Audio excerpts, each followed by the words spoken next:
بسم اللہ الرحمن الرحیم۔ ناظرین کرام، جب دنیا کے افق پر طاقت کے غرور اور جنگی جنون کے سائے گہرے ہونے لگے اور انسانیت ایک نئے امتحان کی دہلیز پر کھڑی ہو جائے تو تاریخ خود ایک سوال بن کر ابھرتی ہے۔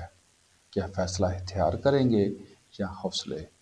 ایسے ہی ایک نازک موڑ پر دنیا نے دیکھا کہ طاقت کے نشے میں ڈوبی صہیونی طاقتوں نے ایک بار پھر آگ اور خون کا کھیل کھیلنے کی کوشش کی۔ مگر ہر دور کی طرح اس بار بھی ایک ایسی قوت سامنے آئی جو ظاہری وسائل سے نہیں بلکہ ایمان، عزم اور استقامت سے جنم لیتی ہے۔ امریکی صدر ڈونلڈ ٹرمپ کی دھمکیاں اور جنگی عزائم دراصل اس تکبر کی عکاسی ہیں جو ہمیشہ اپنے انجام کو خود قریب لے آتا ہے۔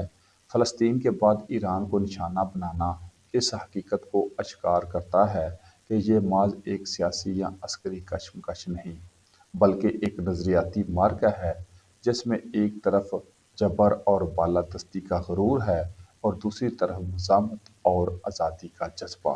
یہ جنگ جسے طاقت کے بل بوتے پر جیتنے کا خواب دیکھا گیا تھا، اب خود انہی قوتوں کے لیے بوجھ بنتی جا رہی ہے۔ دنیا حیرت سے دیکھ رہی ہے کہ جدید ترین اسلحہ اور ٹیکنالوجی کے باوجود فیصلہ کن برتری حاصل نہیں ہو سکی، کیونکہ میدان صرف ہتھیاروں سے نہیں بلکہ حکمت عملی، صبر اور غیر متزلزل یقین سے جیتا جاتا ہے۔ پائلٹ ریسکیو کی آڑ میں تیار کیا گیا منصوبہ اس بات کا ثبوت ہے کہ جنگ میں فریب اور چالاکی کو کس طرح استعمال کیا جاتا ہے، مگر یہ بھی حقیقت ہے کہ ہر چال کا توڑ موجود ہوتا ہے۔ ایرانی مزاحمت نے نہ صرف اس منصوبے کو ناکام بنایا بلکہ یہ واضح پیغام دیا کہ کسی بھی خود مختار قوم کو کمزور سمجھنا سب سے بڑی غلطی ہوتی ہے۔ ماہرین کے لیے یہ سوال حیران کن تھا کہ ایک معمولی ریسکیو آپریشن کے لیے بھاری کارگو طیارے کیوں استعمال کیے جا رہے ہیں، مگر جب حقیقت سامنے آئی تو دنیا کو اندازہ ہوا کہ یہ صرف ایک پردہ تھا، اصل ہدف کچھ اور تھا۔ لیکن جب ارادے مضبوط ہوں اور دفاعی نظام بیدار ہو تو بڑے سے بڑا منصوبہ بھی ناکامی سے دوچار ہو جاتا ہے۔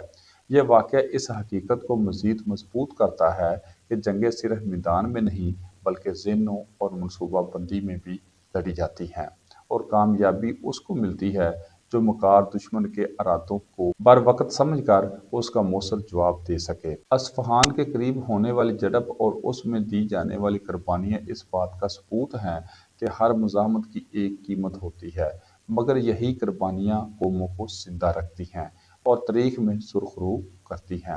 ایران کی جانب سے عارضی جنگ بندی کے بجائے مستقل اور پائیدار حل کا مطالبہ اس بات کی عکاسی ہے کہ اب وقتی خاموشی نہیں بلکہ انصاف پر مبنی دیرپا امن کی ضرورت ہے۔ پابندیوں کا خاتمہ اور خطے میں مکمل امن کی خواہش ایک ایسے مستقبل کی طرف اشارہ ہے جہاں طاقت کی بجائے اصولوں کی حکمرانی ہو۔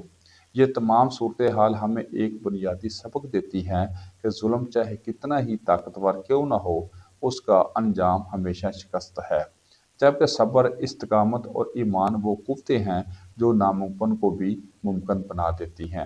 آج دنیا ایک نئے دور کے دہانے پر کھڑی ہے جہاں نظریہ ہتھیاروں پر بھاری پڑ رہا ہے، اور وہیں قومیں کامیاب ہوں گی جو اپنے اصولوں پر ثابت قدم رہیں گی۔ یہ محض ایک جنگ نہیں بلکہ ایک واضح پیغام ہے کہ اصل طاقت وہی ہے جو دلوں میں ہوتی ہے، جو ایمان سے بیدار ہوتی ہے اور جو ہر خوف کو شکست دے کر حق کو سربلند کرتی ہے۔ یہی وہ قوت ہے جو آنے والے وقت کی تاریخ رقم کرے گی۔